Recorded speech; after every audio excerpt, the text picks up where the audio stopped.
From religion to wrestling, gumbo to grits, politics to poetry, and all things Southern in between, this is Take on the South. Produced by the Institute for Southern Studies and hosted by the College of Arts and Sciences at the University of South Carolina, Take on the South examines the highs and lows of the American South, examines the truths and fictions of the country's most distinctive region, and picks the brains of some of its most accomplished students. To understand the South, you need to take it on, and that's what we'll be doing. Join us as we take on the South.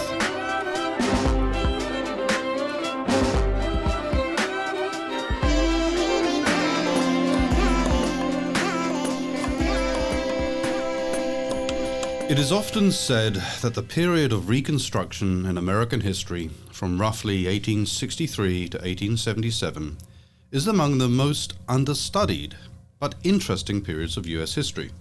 It is also sometimes said that the most interesting state of any state in the Union, or out of it, is the state of South Carolina. And it has been said that the highest form of historical art resides in the writing of biography. Today we have a unique opportunity to test these several it has been saids. We have with us Dr. Neil Kingan, author of a brand new book published by Louisiana State University Press earlier this year on the remarkable life of Francis Louis Cardozo. Dr. Kingan's book, A Brief Moment in the Sun, is the first scholarly biography of Cardozo, one of the most influential African Americans to hold elected office in the South between Reconstruction and the modern civil rights era. Born to a formerly enslaved African American mother and white Jewish father in antebellum South Carolina, Cardozo led a life of extraordinary achievement as educator, politician, and official. However, today he is largely unknown, and Neil Kingan's fine book restores him to his rightful place. Neil Kingan holds a doctorate in history from University College London. He is a former Director General for Local and Regional Government in the Office of the Deputy Prime Minister of England, and a former Director General of the UK's Equality and Human Rights Commission. Neil, welcome to Take on the South. Thank you very much. I'm glad to be here. Well, we're delighted to have you here, and thank you for taking time out to have this chat. I have a lot of questions, Neil, but I'm dying to ask you one in particular, because this is the question people always ask me, and you're the first person I can actually ask this to on this show. How on earth does an Englishman end up studying Southern history? Right. I've always been interested in American politics and history. All my life, I've followed American elections, looked at American history. I left my job in the government in 2010 and I decided I would study it. I wanted to find something that I could really study in depth. So I did a master's program at University College London and came across this man called Francis Cardozo, about whom nobody had written a biography and who had been trashed in history, basically, as a result of the way he was treated after the end of Reconstruction. Mm-hmm. It was clear to me that he deserved a biography and that it was important to try to restore his reputation. And that's what my book tries to do. Gotcha. So your entry point into Southern history is through a person? Well, it was initially through studying American history more generally. Okay. As you said, I was for a time Director General of the Equality and Human Rights Commission, one of whose responsibilities is to deal with racial discrimination in Britain. I've always been interested in racial issues, mm-hmm. And that generates an interest in Southern history, obviously. Yeah. Generated an interest in South Carolina in particular. One of the courses that I took on my master's program was to study US history through Hollywood film, mm-hmm. which, as you can imagine, was a very demanding and difficult course. It involved watching Hollywood films and then talking about them. Yeah, right. Hard work indeed. One of those films was Birth of a Nation, published in or issued in 1915. D.W. Griffith's version, 3.5 hours of silent film, which is probably the noisiest silent film ever made. But it tells the story of a state which is modelled on South Carolina, and it tells the story in particular of a man called Silas Lynch, who is alleged to be the deputy governor of the state, who is an African American who preys on white women until the Ku Klux Klan comes to rescue them. I discovered in reading about this that the model, or one of the models for Silas Lynch, was Francis Cardozo, who had been Secretary of State and State Treasurer for South Carolina during Reconstruction. And then I got into his history, and that was fascinating from the beginning, and the history of Reconstruction was in general fascinating as well, and that's how I came into it. Yeah, I love it. That makes perfect sense. Nice happy accident of history, really. Yes. Let's talk about Reconstruction generally, Yes. Just so that our listeners get a sense of what it was and what the idea of Reconstruction was. And, you know, I understand that historians disagree on the meaning and what have you, and we won't get into the characterization just yet, but even the dates are kind of, the bookends are debated. You know, W.E.B. Du Bois says it begins in 1861 and then ends in the 1880s. Yeah. Most people, like Eric Foner, 63 to 77. Yeah. If we take that, 63 to 77, as our conventional Reconstruction, what is Reconstruction about? What was it designed to do? 1863 was the date of the Emancipation Proclamation, Lincoln's emancipation, which was designed to emancipate the people in slavery in the South. Come the end of the Civil War, then abolition of slavery took place all over the South. In the first place, in South Carolina and other southern states, the white politicians who had ruled the state before the Civil War, and indeed had taken the state into the Civil War, were back in charge again, and were denying African Americans the vote. They couldn't deny them freedom because the law had changed, but they were denying them the vote and other rights. The US Congress got fed up with that, insisted on a change, passed 3 Reconstruction Acts in 1867, which required that southern states, including South Carolina, should create new constitutions which would give the vote to all men, not women, but all men, including African Americans, most of whom had, of course, been enslaved only 3 years earlier. Yeah. This was an extraordinary thing to happen. I mean, it didn't happen, as far as I know, anywhere else in the world, let alone anywhere else in this country. And it resulted in elections in which the Republicans, that is the party of Abraham Lincoln, who were then on the liberal side, were victorious. They started a reform program which lasted for as long as their governments lasted, until 1877, and involved public education, rights for poor people, not just African Americans, land redistribution. That was the essence of Reconstruction. Unfortunately, Reconstruction was also accompanied by a great deal of corruption. And this wasn't just the African Americans, it was white people involved in the government too, and arguably the more corrupt of the people involved were white rather than black. But it was very controversial. And by 1877, the white people of South Carolina had had enough. The elections in 1876 were the subject of violence and intimidation. A lot of African Americans and their white supporters didn't vote.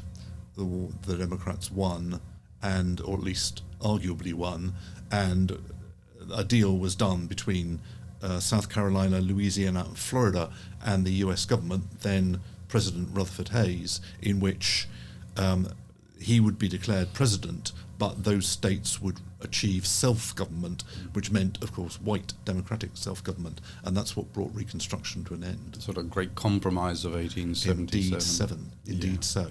So let me go back to something very interesting that you said. This was an almost unprecedented experiment with what to do with a formerly enslaved population. And I think you're entirely right. A rapid introduction to civil society and governmental power. So in South Carolina, which was somewhat unique, the Republicans are in power, and you have lots of formerly enslaved people now being voted into the state house, right? And their concerns have a lot to do with land and education, as you might expect. Yep. There's also a significant group who participate in that process who were African American, but were not formerly enslaved. They had been what were known as free blacks at the time. And That's really Francis Cardozo, isn't it? He was never enslaved. His mother had been freed by the time he was born. His father, as you said, was a white Jewish man. Slavery wasn't an issue for him.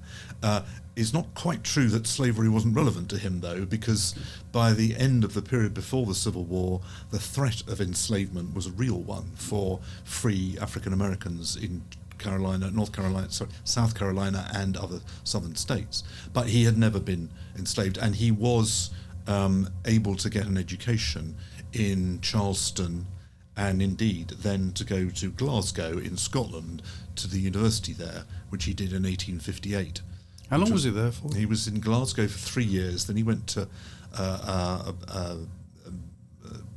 training school in Edinburgh, and then to a college in London, in England, to train for the ministry.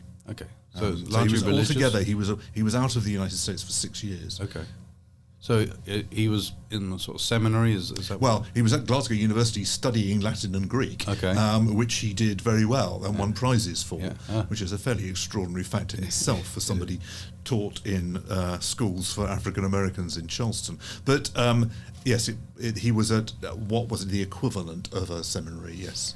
So Neil, how did he do that? Because his father dies in 1855, Yes. and it's quite dislocating for Yes. the family. How does he end up going to Glasgow, and then the UK? 3 years later? I have to tell you that there's no very definite answer to this, because obviously it costs a lot of money. Sure. You've got to get across the Atlantic, and then and so on. It's quite likely that his uncle, who was called Jacob Cardozo, who was a successful economist and publisher, indeed a defender of slavery and a defender of the Confederate position in the Civil War, contributed to his costs. It's also likely that the church that he was a member of in Charleston, which was called the Second Presbyterian Church, contributed as well, because the minister there, a man called Thomas Smythe, took him on as a sort of protege. And I've been told, although I have no documentary evidence of this, by the archivist of that church that they raised $1,000 for him, which of course was a great deal of money at the time. And I think a combination of what they raised and his uncle paid for him to go to Glasgow. He'd also trained as a carpenter as a child, because that's what free African Americans did. After schooling, they trained in artisan trades, and it's likely that he obviously couldn't have raised enough money as a carpenter in Charleston to get him across the Atlantic, but it is likely that when he was in Scotland and England, he worked as a carpenter some of the time. How interesting. Absolutely. That is new information to me, and I'm sure to everybody else. So there he is, he comes back. And when does he come back? He comes back in 1864, and he goes initially to New Haven, where he becomes minister of a church called the Temple Street Church, which was a famous abolitionist church. It was an African American church. And he met and married his wife, who was called Catherine Howell, while he was there. He wasn't there very long, so it was quite a speedy courtship. And then in 1865, the war ends in April. He is determined to go back to Charleston, because that was what he always wanted to do. He gets an opportunity to work for the American Missionary Association, which was funding schools in the South for the children of the freed people. And he goes there and starts a school that became known as the Saxton School there. So he comes back very committed to educating formerly enslaved people. I read somewhere that he also becomes very involved in questions of land redistribution. Is that right? Well, that came a bit later. Okay. So the first thing he did after the Civil War was to establish and run the Saxton School for African American children. He opened it in October 1865 with 500 pupils. By Christmas he had 1,000. I mean, because the school quickly got a wonderful reputation, but also because the demand for education among the freed people was enormous. So he ran the school for 3 years. Then he was a delegate to the Constitutional Convention that wrote the new constitution for the state. Then he was elected Secretary of State in 1868, the first African American to be elected to a state office in the United States. And as Secretary of State, he, in 1872, took over the Land Commission. The Land Commission was South Carolina's answer to the problem that formerly enslaved people had no land and no money, and yet they'd worked all their lives, their grandparents had worked all their lives on the land. That was what they wanted land. And the Land Commission raised funds in order to buy land from people who'd gone bankrupt and sell it on to, as it turned out, just to African Americans. It wasn't meant to be, but white poor people decided they didn't want to join in this distribution system for African Americans. When Cardozo was dealing with politicians who had been formerly enslaved, was he a champion of their position, or was there a tension? There were tensions. They weren't just about whether or not people had been enslaved or not. They were about how radical the new government would be. They were about how corrupt the people involved in the new government would be. Cardozo always stood out against corruption. He made it his thing throughout his political career that he was opposed to corruption, and had arguments with everybody left, right and centre. But there were also tensions with some African Americans, some of whom had been enslaved, but not all of them. I mean, Robert Brown Elliott was a famous African American politician who came from England somehow and who does not seem to have been enslaved, but was a champion of the radicals. There were different factors involved in, as there always are in politics, determining who was on whose side. Yeah. So this corruption business, I want to explore that a bit more because I know it's very central to your argument. One of the kind of tropes of Reconstruction, at least in some of the early work that was written about it, is that it was a thoroughly corrupt era, that there was a lot of graft, theft, and we'll get into Cardozo's specifics on corruption in just a minute, but you're telling me and our listeners and your readers that he had a very aggressive anti-corruption stance, right? What motivated that? Where did it come from, Neil? Well, I don't know that aggressive is the right word. Assertive is the word I would use. Fair enough. He was a minister. He was a deep believer in the Christian God, and his objective in teaching in South Carolina was to bring young people not only to a better educational state, but to a love and understanding of God. That was central to his whole being. He, from the very beginning, set himself as the opponent of corruption. And he did that in everything he did throughout his time in government. Reconstruction was a time of corruption, there's no doubt about that. But remember, this is the time when President Ulysses Grant was running the United States. And although Grant himself was a good man and not corrupt, most of the people around him were very badly corrupt. Sure. It wasn't just South Carolina that was corrupt, it was the whole of the United States. A national problem. It was a national problem. Right. South Carolina and other southern states came under a lot of scrutiny for obvious reasons, because the North was contributing to their funding. They didn't want to believe that the people they were contributing to were corrupt, and not all of them were, but some of them were. But Cardozo always said that his support among the African American population of the state was rooted in his opposition to corruption, and I believe it. That's interesting. That's very interesting. So take us into some of the particulars, because he was charged as being corrupt, wasn't he? He was. So he was Secretary of State and then State Treasurer until 1877. Throughout that period, he always opposed corruption, always stood out against it. Come the end of Reconstruction, the Democrats take back power.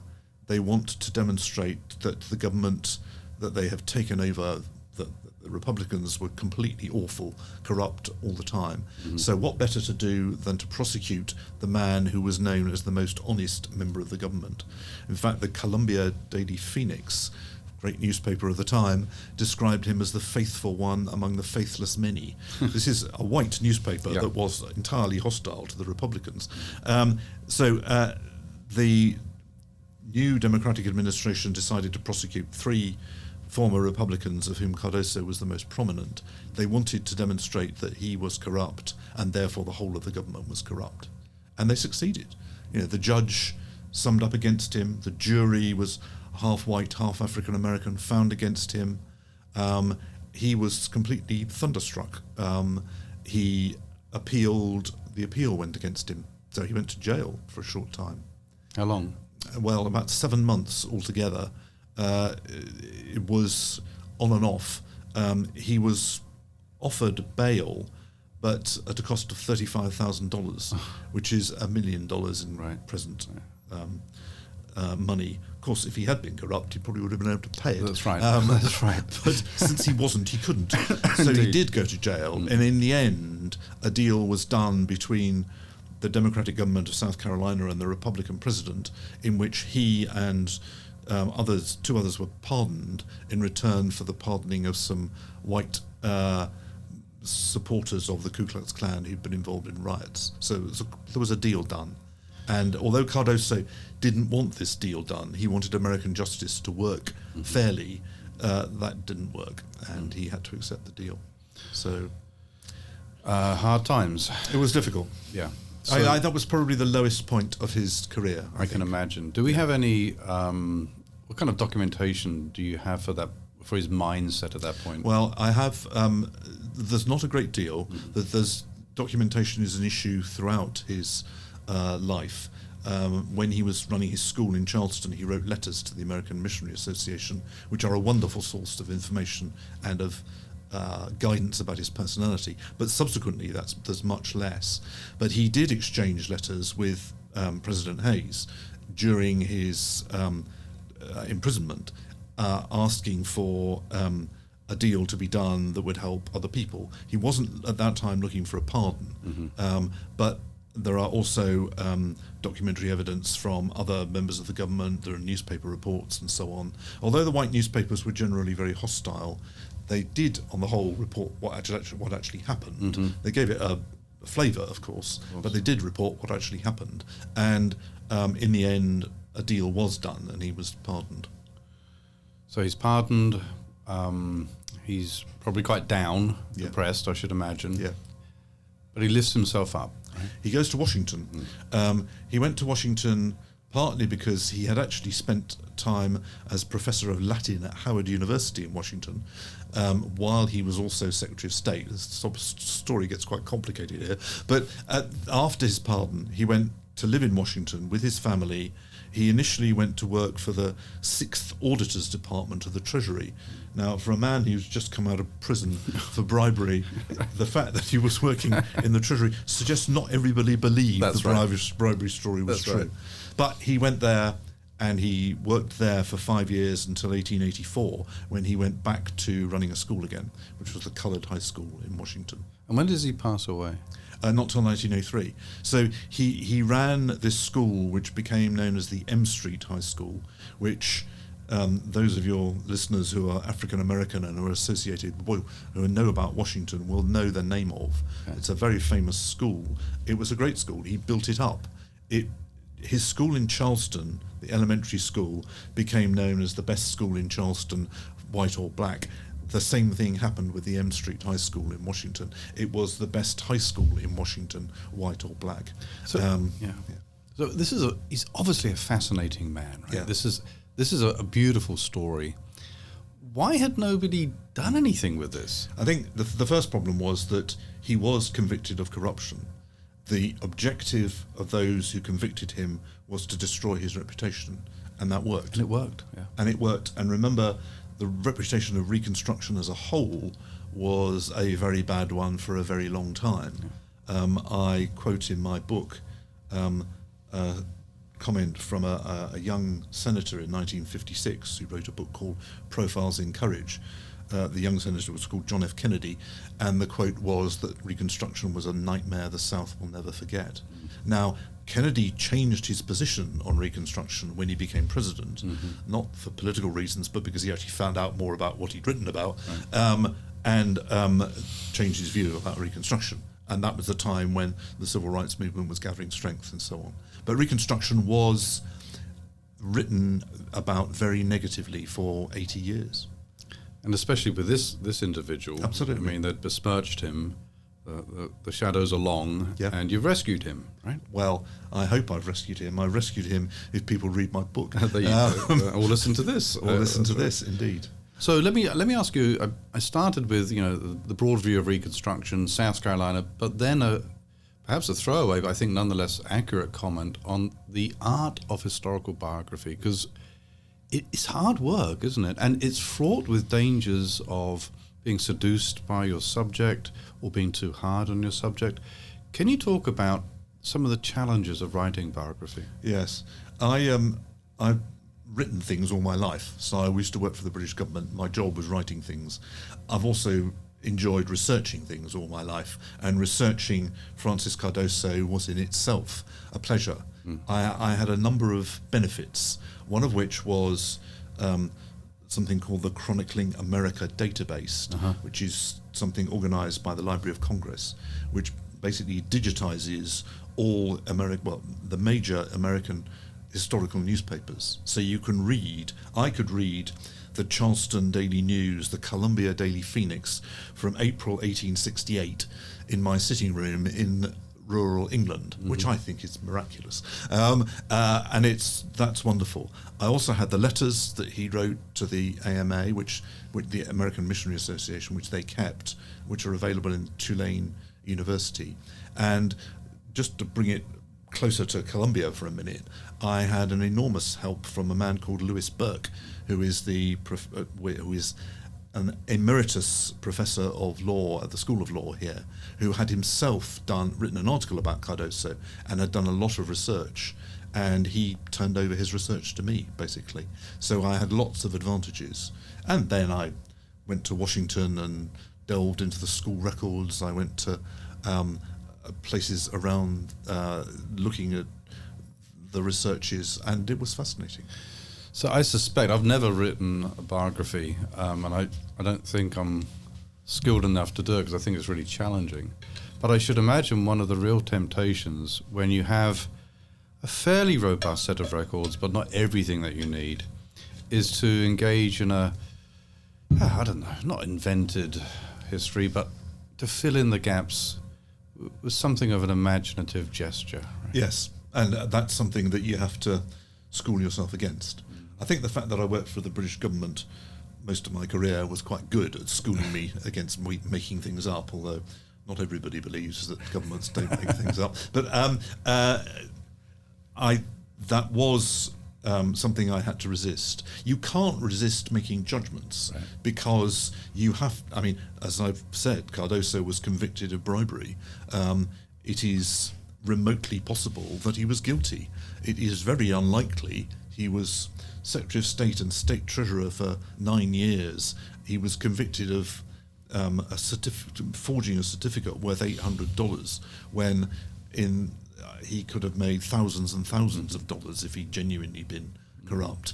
You have to make that sort of judgment, and you have to be at the same time as leaving open the possibility that it might be something else. And you have to judge the other people involved. So the first Republican governor was a man called Robert Scott, who was a weak governor, probably not corrupt personally, although a lot of historians have said he was, but who ran a government that was undoubtedly corrupt. The second governor was called Franklin Moses, and he was known as the robber governor, which tells you a bit about his reputation. It sure does. A lot of ink has been spilled by historians on trying to characterize Reconstruction, and that has evolved over the years, right? So the early interpretations that it was an era of corruption. Du Bois, Brief Moment in the Sun. Yep. Then you get to lots of people have written on this. Eric Foner has a kind of splendid failure thesis. How would you, as an expert on Reconstruction, wish to characterize it just generally? I think Reconstruction was an extraordinary experiment. It was, whether the US Congress realized it at the time, it was extremely brave of them to give the vote to people who'd been enslaved very recently.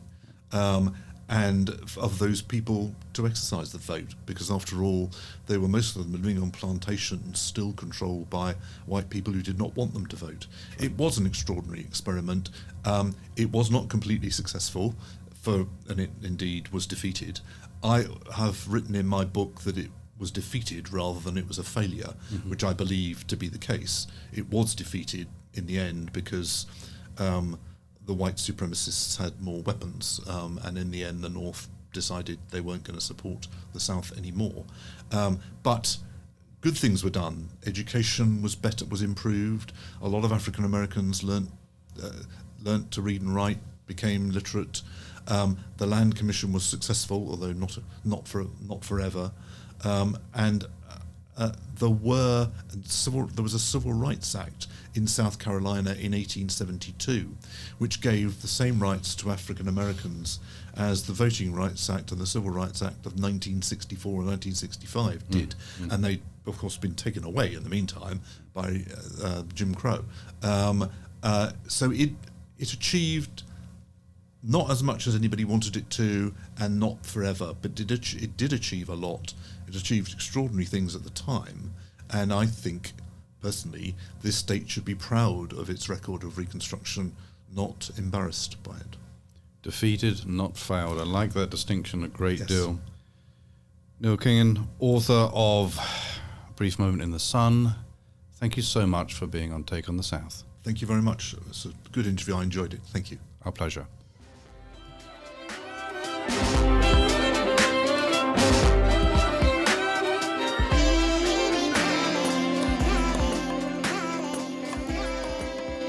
That was our Take on the South. Let us know yours.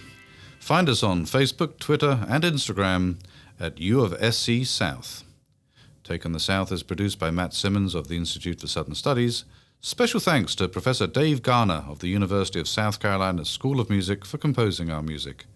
Tune in next time for another Take on the South.